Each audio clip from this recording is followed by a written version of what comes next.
Hey, what up? Welcome back to another video on one of the YouTube channels ever, and today we're going to be talking about kind of a sad situation involving Idubbbz basically losing himself. Now, off the jump, you're probably like, man, Idubbbz, I haven't heard anything from him in like years, I wonder what's going on with him. Genuinely nothing good. Everything that I've heard about Idubbbz off and on for like the past 3 years has pretty much been all bad or some sort of rough situations, and today's story is no different. He's been having it pretty rough lately with his wife basically having a breakdown on stream and letting the haters get the absolute best of her all the way to him, like I said earlier, basically just losing himself. And you'll see what I mean by that later on in the video, but to start it off, we're gonna get into the situation with his wife because that's really where everything starts. And before we even get into the clips of her spewing her absolute nonsense, we need a bit of context on what she's even talking about. So recently, Idubbbz and his wife ran an event called Creator Clash, and they basically get a bunch of different popular creators together to host a charity boxing event. And this sounds all good and nice on paper, but the thing about their event is it went completely horrible. They managed to fuck it up so bad that they lost money on this. And the bad part isn't even really the fact that, oh yeah, they lost money, because when it comes down to it, it's a charity event. Sure, you're gonna really expect to lose money. The part that's really bad and that they really received most of their criticism from is not only did they lose money, but they also didn't generate anything for charity. And I mean, I'm not gonna sit here and act like I'm some sort of professional event hoster or something, but I don't even really know how that works. How do you host an event and generate $0 for charity? Especially in an event like Creator Clash that in theory should generate a ton of attention and money. But however they fucked that up aside, as you can probably already guess, after this event a ton of different creators made videos talking about how bad they fucked it up and criticizing it. And it looks like Idubbbz's wife Anissa, I think I'm saying that right, wasn't really a big fan of people's videos and criticism on this, and that leads us into her response. Commentary YouTubers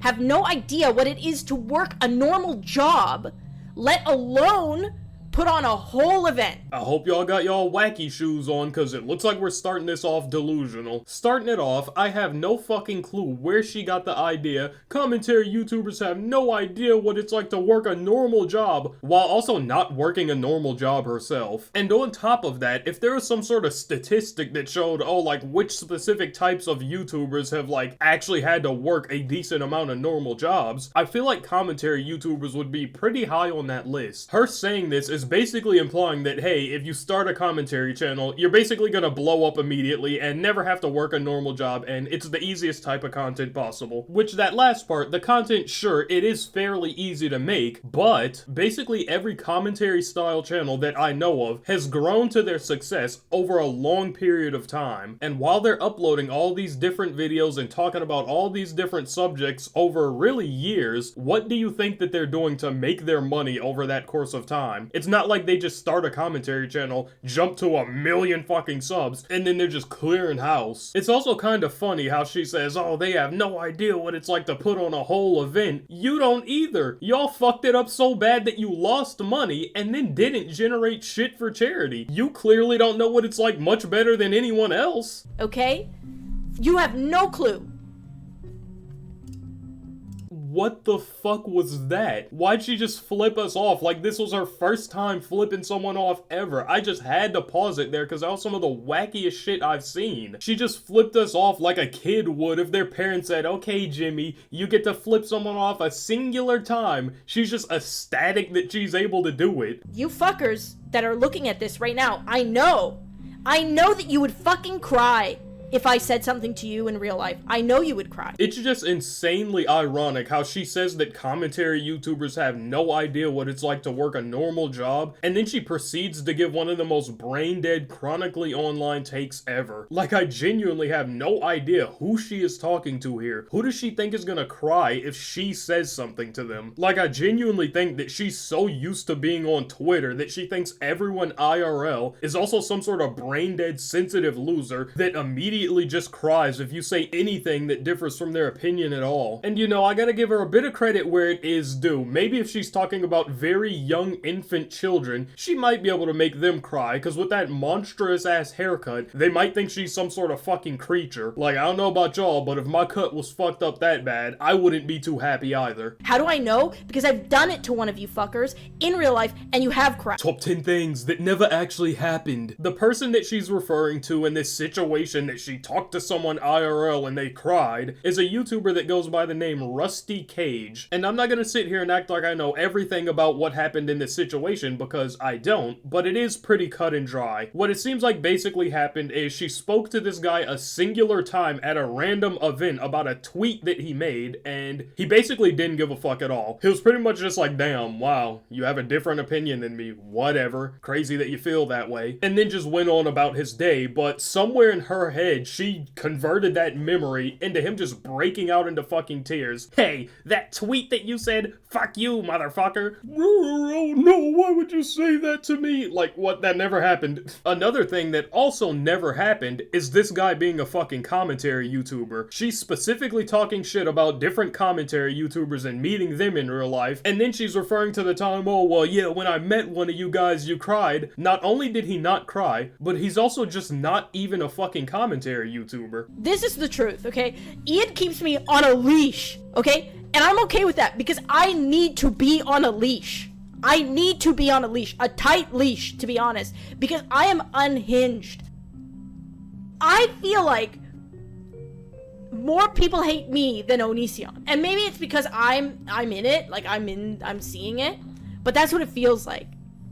It feels like I quit college to become the most hated person on YouTube. It's crazy how there are so many creators that damn near sound proud to be disliked by people. Maybe they're just happy that they're good at something though, but not everything that you're good at is a good thing. Like, if you're good at being disliked, that's not a good thing. She's also, of course, going on to spew more nonsense like always, saying, oh, I'm the most hated person on YouTube. You're not even fucking close. You're not even in the top 1,000, you know what, scratch that. You're not even in the top 10,000 most hated people on YouTube. So whatever wacky ass challenge you're trying to win with being the most hated, you're not even close to winning that. But I mean, you know, if I sat on Twitter all day specifically reading through hate comments and responding to every singular one, I'd feel pretty fucking hated as well. And you know what? I fucked up a little bit. I'm saying hated. Hated isn't even the best word to use here, because basically everyone talking about her isn't even necessarily hating, nor do they necessarily hate her. It's mainly just criticism. She just can't tell the difference between the two whatsoever. If people are criticizing the way that you ran the event, which you clearly ran it the wrong way if you didn't generate money, it's not them hating you, it's them criticizing how you ran it. But she's a chronically online Twitter user, so if anyone has a different opinion than her, she automatically takes that as them just straight up hating her and wanting to attack her for no good reason. But now that we got Idubbbz's delusional wife out of the way, now we can actually talk about what's been going on with him. So recently, Idubbbz has pretty much made somewhat of a return back to YouTube, albeit getting much less views than he used to get, but he's been uploading videos fairly consistently, and people really haven't had much of a problem with that. What people have mainly been talking about is his recent guest appearance on the Cold Ones episode. We tested vintage kitchen gadgets with Idubbbz. And before we jump into the video, basically everyone is just calling this the most awkward reunion ever, and pretty much blaming it specifically on Idubbbz. One warning I will say is you don't want to overuse the wrong ingredients, because they will be like needed for a future product. Oh, I got pizza bases. I got pizza bases. I got pizza bases. Come on, Darcy. You could have just given us flour. We could have made this shit from scratch. Like, I don't want to be here till fucking 3 a.m. So what the fuck do we do? Do we have a PowerPoint somewhere, Yeah, it's Darcy? in the instructions, Chad. Also, isn't Ian meant to be back in the middle? Yeah, you're a head chef Chad. on this one. Also, we're going to shave your head later. Remove element from base and make sure you wash the base. No. Go easy on the sauce, bruh. Read safety instructions on inside front cover. No. I'd eat that as it is. Now, I'm not gonna sit here and be the body analysis expert and start hyper-analyzing this guy's facial structure. Oh, his fucking muscle and his orbital cheekbone left quadrant moved 2 fucking centimeters. That means he doesn't want to be here at all. But just looking at him and not even trying to hyper-analyze, it doesn't necessarily look like he wants to be here whatsoever, nor does it necessarily look like he even belongs here. As fucked up as that sound, I mean it in like the nice way, not like, oh, you don't belong, get the fuck out of here. But the other two people look like they belong, you know, they're doing their own thing, they're part of the show, and I understand that Idubbbz is a guest in this situation, but this doesn't even look like, oh, this is a reunion with some of your old friends and you're invited to the show. No, this looks more like how somebody looks if they're in a room with a bunch of people that they don't know, and they just don't know what to do or say. And speaking of know what to say, I don't think Idubbbz has said a word at all yet, but I'm sure that he does start talking later, obviously, so let's continue. Last. After the sauce.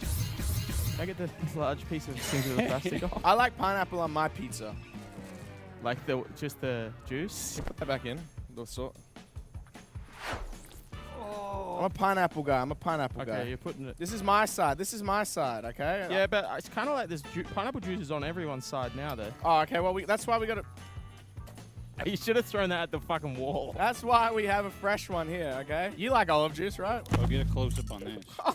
Let's use it on the pizza afterwards to get the grease off of the cheese. What's the purpose of this? We do that at the end on it afterwards. After we've cooked it? Why do you say we needed this now? The more we're going on with this video, the more I'm understanding what everyone's saying. Like I said, I don't want to be the hyper-analysis guy over here, but he just seems so out of place. It looks like he's just scared to talk because he's just afraid that he might say the wrong thing and end up in some sort of fucking drama again. And some people might be thinking like, oh yeah, Idubbbz has changed. What do you want him to do? Get up here and start throwing shit around, flipping the tables over and being racist like he used to? Like, no, that's not what I'm saying. What I am saying though is you can be yourself and have a bit of fun. It looks like he's just genuinely terrified to even speak. I think his wife got it backwards earlier when she said that he keeps her on a fucking leash. This one. It's alright, just move him over. Yeah, look, it's still a You're corner. not allergic, are you? No, but he put a lot of juice on both. Listen, I've seen you eat worse. I'm gonna be honest. Yeah. I've seen you eat a lot worse. That's good. Okay, let's make this one Regular? like kind of regular enough. Ham. Perfect. You want to open your hands really quick?